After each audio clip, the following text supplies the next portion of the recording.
ဘောလုံးအသင်းရဲ့နီးပြမီဝါကဘောလုံးဒရမာတွေရိုက်တဲ့မာကီယိုရဲ့အမာခံပရိသတ်ဖြစ်ပါတယ်အခုလဲဇလန်ထဲမှာမာကီယိုကသူ့ရဲ့ဘောလုံးအသင်းအတွက် training camp သွားတဲ့အခါနီးပြမီဝါကလည်းသူ့အသင်းသားတွေကို training camp သွားဖို့ပြောပါတယ်တထေသားလေးဆိုင်သန်းကသူတို့ရဲ့ຫນွေရာသီနားနှစ်စခန်းမှာ camp လုပ်လို့ရအောင်ပြောတော့အသင်းဖော်တွေကပြောနေကြပြီးအာအိုယာမာကတော့လက်ကျင်ရဲ့စခန်းစီမလိုက်တော့ဘူးလို့ပြောလာခဲ့ပါတယ်ခါဇူမာတို့ကအာအိုယာမာကိုအတူလိုက်ခဲ့ဖို့ခေါ်ပေမဲ့အလုံးမဖြစ်ခဲ့ပဲဆိုင်သန်းကတော့သူ့တငယ်ချင်းတွေနဲ့လက်ကျင်ရဲ့စခန်းသွားဖို့အဖေဖြစ်သူကိုပြောပြပါတယ်အဖေဖြစ်သူကသူ့သားမှဘောလုံးနဲ့ပတ်သက်ပြီးအရေးအချင်းမရှိဘူးဆိုတာသိထားတာကြောင့်သူ့သားအတွက်ဘောလုံးစီးမြင်းတွေကိုငွေအင်အားနဲ့ပြောင်းလဲပစ်ဖို့တောင်စဉ်းစားထားပါလေအဲ့အချိန်ဇိုင်းသန်းရဲ့ညီမဖြစ်သူခါရင်ရောက်လာပြီးအကိုရဲ့နိုင်ငံအဆင့်ဝင်ခြင်းတဲ့အိမ်မက်ကိုတက်နိုင်တဲ့လောက်ကူညီပေးခြင်းကြောင့်ပြောပါလေအဲ့အချိန်နီးပြမီဝါကအိမ်အထိရောက်လာခဲ့ပြီးညီမဖြစ်သူခါရင်ရဲ့အကူအညီကိုလိုအပ်ကြောင်းပြောပါလ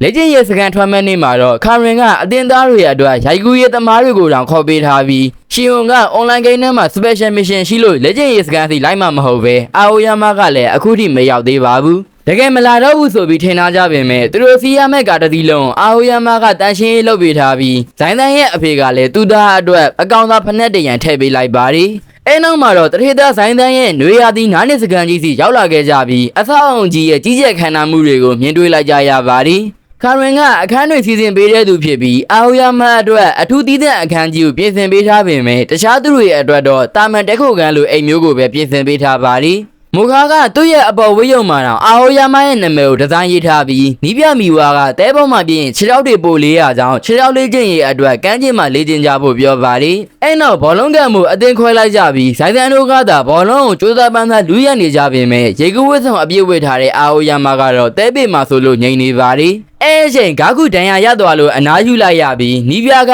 မိုခါကိုလူစားဝင်ကန်ပေးဖို့ပြောပါလိမိုခါက3နှစ်လောက်ဘောလုံးကစားမှုတာကြောင့်အလိန်အခောက်တွေကျွမ်းကျင်နေပြီးဇိုင်းသန်းကဘောလုံးလာလူတဲ့အခါမိုခါချော်လဲသွားတာကြောင့်ပွဲကြည့်နေတဲ့လူတွေကမိန်းကလေးကိုညှာတာဖို့အော်ပြောနေကြပါလ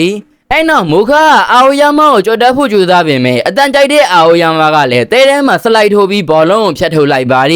ိလွင်းသွားတဲ့ဘောလုံးဇိုင်းသန်းကဂိုးသွင်းဖို့ကြိုးစားပေမဲ့မအောင်မြင်ခဲ့ပဲအာအိုယာမာကတော့မိုခါရဲ့အလိန်အခောက်ကျွမ်းကျင်မှုတွေကိုချီးကျူးပေးပါလိအဲ့အခါမှာတော့မိုခါလည်းကျင်းနဲ့သွားခဲ့ပြီးမိဝါကတော့သူမရဲ့အိမ်တော်ဖြစ်တဲ့မာကီယိုရဲ့ပုံရိပ်ရောင်တွေကိုအာအိုယာမာစီကနေမြင်နေရပါလိဘောလုံးကန်ပြီးသွားတော့ရေပြင်မှာရှိတဲ့ကြောက်တုံကြီးစီရေကူးပြန်ကြပြီးဇိုင်းသန်းကအရင်ရောက်သွားခဲ့ပေမဲ့ကြောက်တုံကြီးဟာပကြီးကားအကြီးကြီးဖြစ်နေပါလိခါရင်ကသူ့ဘက်ကိုရဲ့လေ့ကျင့်ရေးစခန်းအတွက် solar system ကိုအသုံးပြုနိုင်တဲ့အမိုးခွန်အဆောက်အအုံအကြီးကိုတိစောက်ခဲ့တာဖြစ်ပါလိအဲ့ဒါအပြင်သူ့ဘက်ကိုရဲ့ခြေထောက်တွေကိုတန်မာစေချင်တာကြောင့်သူ့ဘက်ကိုအနားမှာပဲဖြစ်ပေါ်နေမဲ့လှိုင်းလုံးအတူကြီးတွေကိုပြင်ဆင်ပေးထားပါလိညီမလေးစီစဉ်ပေးထားတဲ့လေ့ကျင့်ရေးတွေကိုဇိုင်းသန်းကဝမ်းသာအားရစူးစမ်းနေခဲ့ပြီးအဲ့နောက်မှာတော့အတင်းသားတွေလေ့ကျင့်ရေးအများကြီးကိုလှုပ်ဆောင်ခဲ့ကြရပါလိနေ့လည်စာစားခြင်းရောက်တဲ့အခါခါရင်ကသူတို့ကုမ္ပဏီကနေထုတ်လုပ်ထားတဲ့အဟာရပေါင်းစပ်ထားတဲ့အစာကလေးကိုចောင်းသားတွေကိုကြွေးပါလ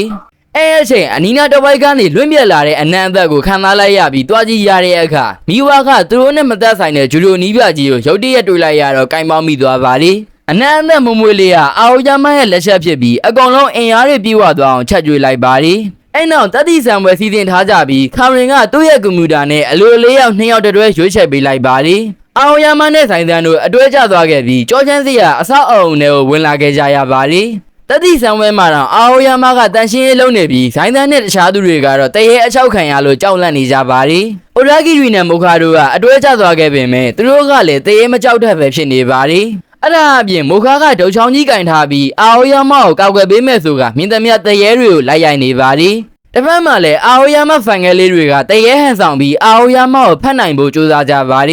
တဲမလေးကအာအိုယာမာကိုလုံးဝမထိနိုင်ခဲ့ပဲဇိုင်းဆန်းကိုဖတ်မိသွားတဲ့အခါတဲရကြောက်တဲ့ဇိုင်းဆန်းလည်းသတိမစ်သွားခဲ့ပြီးအိုဒါဂီရီကအကူအညီပေးရပါလိ